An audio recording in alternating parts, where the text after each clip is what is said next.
सोचो, एक ऐसी दुनिया जहां सदियां इतिहास से गायब हो गई हैं। क्या होगा अगर हमें जो साल 2024 लगता है वो असल में गलत हो?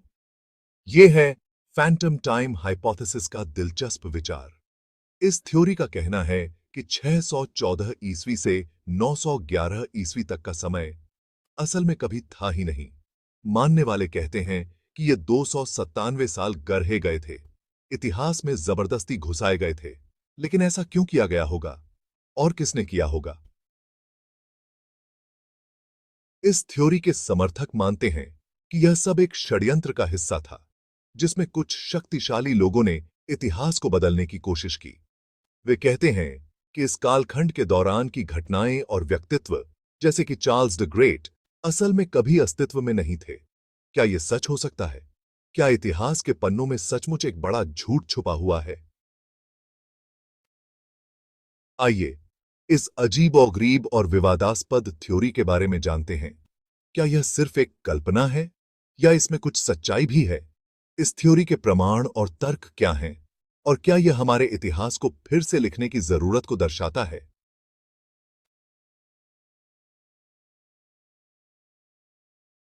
फैंटम टाइम हाइपोथेसिस सामने आया 1991 में।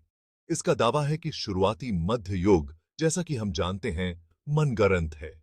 समय की सीधी प्रगति के बजाय यह थ्योरी कहती है कि कैलेंडर के साथ जानबूझकर छेड़छाड़ की गई थी। उनका तर्क है कि इस हेरफेर के कारण लगभग 3 शताब्दियों का एक काल्पनिक कालखंड समय रेखा में जोड़ा गया। हालांकि यह किसी साइंस फिक्शन नॉवेल की तरह लग सकता है, लेकिन इस थ्योरी ने इतिहास के प्रति उत्साही और संशयवादियों के बीच समान रूप से रुचि और बहस को जन्म दिया है। केटी फैंटम टाइम हाइपोथेसिस का श्रेय मुख्य रूप से एक जर्मन इतिहासकार हेरिबर्ट इलिच को दिया जाता है। इलिच ने इतिहास के पारंपरिक दृष्टिकोण को चुनौती देने का साहसिक कदम उठाया। इतिहास पर अपने अपरंपरागत विचारों के लिए जाने जाने वाले इलिच ने पहली बार 1991 में इस थ्योरी को प्रस्तुत किया था। इस थ्योरी ने इतिहासकारों और विद्वानों के बीच एक नई बहस की शुरुआत की। उन्होंने तर्क दिया कि उस काल के लिए ऐतिहासिक स्रोतों, विशेष रूप से पुरातात्विक साक्ष्यों की कमी, जानबूझकर की गई मिलावट की ओर इशारा करती है। इलिच का मानना था कि कई महत्वपूर्ण ऐतिहासिक घटनाओं और व्यक्तियों को जानबूझकर छुपाया गया था। उन्होंने उस युग की कलाकृतियों के लिए उपयोग की जाने वाली डेटिंग विधियों की सटीकता पर भी सवाल उठाया। इलिच ने कहा कि कार्बन डेटिंग और अन्य वैज्ञानिक विधियों में त्रुटियां हो सकती हैं, जो इतिहास को गलत तरीके से प्रस्तुत कर सकती हैं। इलिच के विचार, हालांकि विवादास्पद थे, ने ऐतिहासिक आख्यानों की विश्वसनीयता के बारे में बहस छेड़ दी। उनके विचारों ने इतिहास के अध्ययन में एक नई दृष्टिकोण को जन्म दिया, जिससे इतिहासकारों को अपने शोध में अधिक सतर्क और सटीक होने की आवश्यकता महसूस हुई। और आज सैद थी। फैंटम टाइम हाइपोथेसिस के समर्थकों द्वारा रखे गए प्रमुख तर्कों में से एक कैरोलिंगियन राजवंश के इर्द गिर्द घूमता है। 8वीं और 9वीं शताब्दी के दौरान यूरोप में प्रमुख यह राजवंश थ्योरी में एक केंद्रीय भूमिका निभाता है। इलिच जैसे समर्थकों का सुझाव है कि इस राजवंश की एक प्रमुख हस्ती सम्राट शार्लेमेन एक मनगढ़ंत चरित्र है। उनका तर्क है कि शार्लेमेन की कथित उपलब्धियों के साथ-साथ संपूर्ण कैरोलिंगियन काल का आविष्कार बाद के शासकों के शासन को वैध बनाने के लिए किया गया था। उससे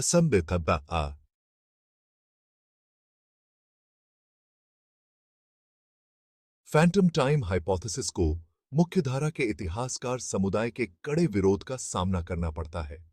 इतिहासकार लिखित अभिलेखों, पुरातात्विक खोजों और खगोलीय प्रेक्षणों सहित साक्ष्यों के एक विशाल समूह की ओर इशारा करते हैं, जो मौजूदा समय रेखा का समर्थन करते हैं।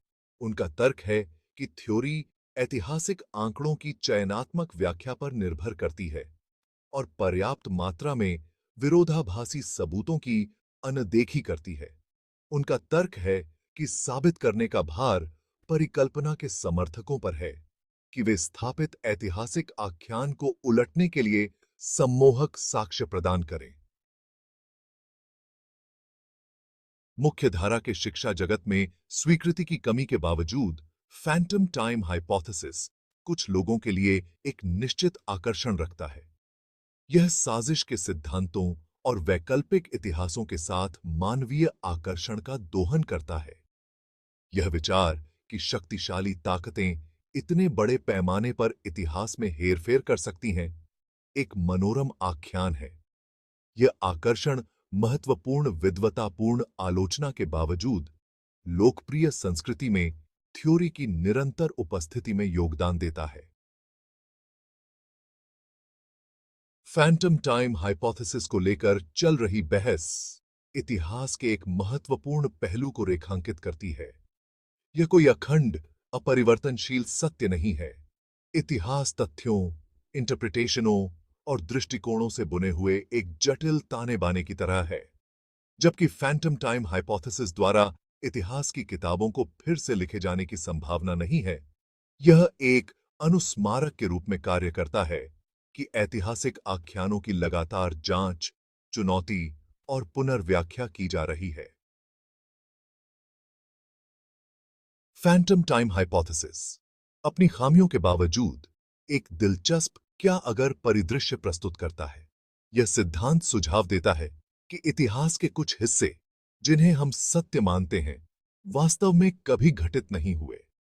क्या होगा अगर इतिहास का एक महत्वपूर्ण हिस्सा, जैसा कि हम इसे समझते हैं, गलत है? क्या होगा अगर हमारे द्वारा पढ़े गए इतिहास के पन्नों में कुछ अध्याय वास्तव में कभी लिखे ही नहीं गए थे? जबकि थ्योरी स्वयं जांच के दायरे में नहीं आती है, यह ऐतिहासिक आख्यानों की आलोचनात्मक परीक्षा को प्रोत्साहित करती है। यह हमें सोचने पर मजबूर करती है कि हम जो कुछ भी जानते हैं वह कितना सटीक है, और हमें याद दिलाती है कि अतीत के बारे में हमारी समझ हमेशा विकसित हो रही है। इतिहास कोई स्थिर विषय नहीं है, यह निरंतर परिवर्तनशील है, नए साक्ष्यों और खोजों के साथ। हमारे अतीत के बारे में सच्चाई को उजागर करने की खोज एक अंतहीन यात्रा है। हर नई खोज, हर नया पुरातात्विक साक्ष्य हमें अतीत के और करीब ले जाता है। भले ही इसका मतलब लंबे समय से चली आ रही मान्यताओं पर सवाल उठाना हो, यह प्रक्रिया हमें सच्चाई के और करीब लाती है। ऐतिहासिक जांच का एक मूलभूत हिस्सा है। यह हमें सिखाती है कि अतीत को समझने के लिए हमें हमेशा खुले दिमाग से काम लेना चाहिए और हर नई जानकारी का स्वागत करना चाहिए। धन्यवाद। हम फिर मिलेंगे एक नई अपडेट के साथ। तब तक के लिए हमारे साथ जुड़े रहे। वीडियो को लाइक, शेयर एंड सब्सक्राइब करना ना भूलें।